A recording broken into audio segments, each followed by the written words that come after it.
my name's MaryAnn Kohl, and from my homeschool to your homeschool, today I want to tell you about an art resource that combines history so that you might actually get to art. Okay, so if you are anything like me, you know that art's important, especially for those elementary school age kids when creativity and self-expression are so important. But you also know that by the time you get through math and the time you get through history and science and reading and phonics and art is that thing you always wish you could get to. Well, today I want to tell you about a resource that made a huge difference for me when my kids were that age. And I picked it up, believe it or not, at a thrift store for 25 cents. It just looked like a good book. It turned out to be such a winner. I have recommended it ever since.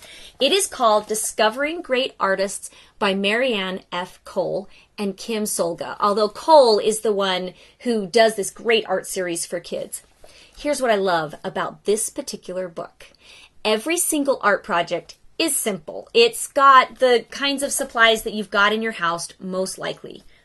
So that is similar to a lot of art programs that bill themselves as easy to do, not a lot of mess, although some of these are kind of messy. But that's okay, because they're super fun. But here's what I love. Every single page is an art project geared for different ages, different skill levels, but all elementary levels, based on a famous artist. So you can do an art project, and this one's called the lie down painting, and you paint tape a big piece of paper on the underside of a table or something like that, and then they're supposed to paint like Michelangelo painted the Sistine Chapel, because he painted the ceiling. So he's a famous one.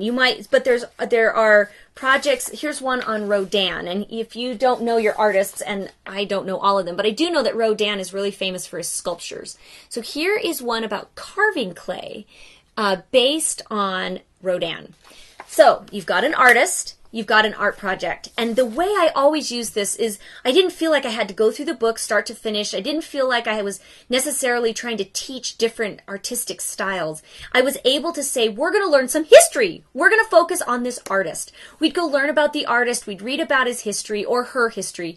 We would learn all about the time period, and then we would do this art project. So I felt like we were getting to the art, but we were also accomplishing history at the same time. And anytime you can multitask your subjects, win, right? Because there's so much we want to do, and there's so little time in any given week to try to get it all done and do everything else.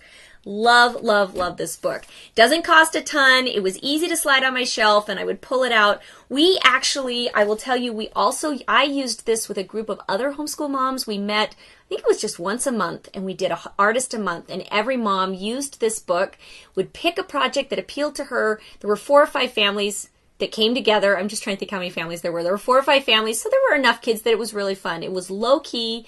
It was only a mess in my house once over the course of the year, and we loved using this book. It was super, super easy. So there's just an extra tip if you want to make art even that much easier as you're doing history.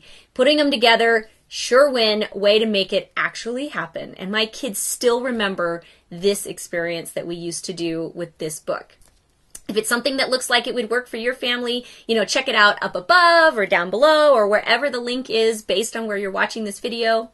I'm MaryAnn Kohl, and I make these videos every week so that you can be a successful and confident homeschool mom.